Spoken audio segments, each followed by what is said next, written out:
How's it going, everybody? Welcome to 2A News Now. And as always, here at 2A News Now, you're going to get your Second Amendment news straightforward and to the point with no BS added in. Even though we don't like to admit it, the ATF did something right for once. They have been able to cut suppressor wait times from anywhere between 8 to 9 months to a year down to 3 or 4 days, and some people getting them the same day. So how are they able to accomplish this? It seems forever that purchasing a suppressor has just been a real pain in the ass. But those days seem to be a thing of the past. They say the suppressor approval time has been slashed by 5,000%. So of course the big question, how did they accomplish this? Did they get more money so they can process these applications? And the answer is no. Did they hire a lot more people to push through these applications? And the answer to that is no as well. And there wasn't any new laws passed to make them speed up the application process. But what they did do starting in 2022 is they revamped their filing system. And in March, suppressor dealers started to see faster approval times. Also, between the years of 2015 to 2022, there has never been a permanent ATF director. They've all been acting directors. But in 2022, the Senate confirmed Stephen Dettelbach as the ATF director. But as we all know, Stephen Dettelbach is a gun-hating piece of shit, so he doesn't get to take credit for any of this. Back in 2023, in a congressional hearing with Stephen Dettelbach, he was told the committee allocated $20 million to the e-form system, and they wanted to know why it wasn't working correctly, and that he better get it right.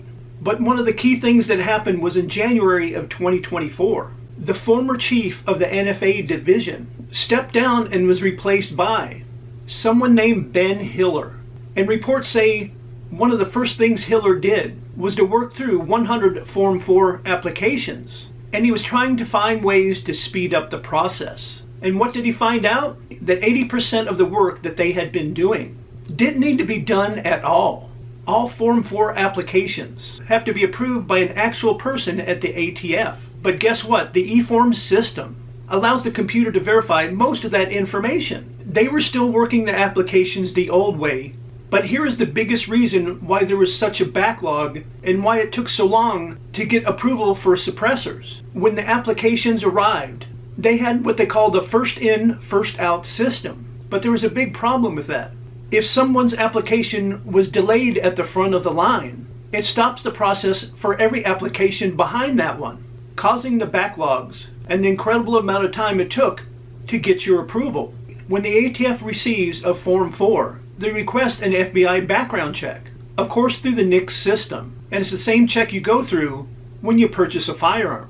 And that usually happens instantaneously. But of course sometimes you get the dreaded delay. And that could be for many reasons. You could have the same last name as a felon. The paperwork might have been filled out incorrectly. The information could have been entered incorrectly. Or someone actually committed a crime and has now been put on the prohibited persons list. And under the ATF's old way, that resulted in everyone that's behind that application being delayed as well.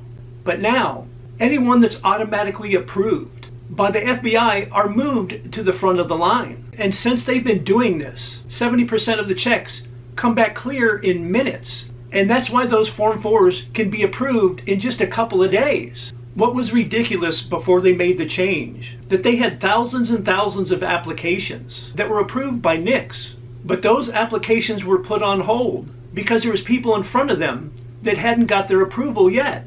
They now say because of the changes in this process, the ATF is going through between 65,000 and 80,000 suppressor applications per month. And the ultimate goal, and what everybody would like to see, is to be able to get your suppressor the same day. They finally actually got this right. And hopefully it stays this way. As always, I would really like to hear your thoughts about today's video in the comments section down below. And if you appreciate today's video, and if you also want to help the channel out and help it to continue to grow, please just take a few seconds of your time to like, share, and subscribe and hit those post notifications. I would be very grateful if you did so. And I invite you to come back and watch my next video.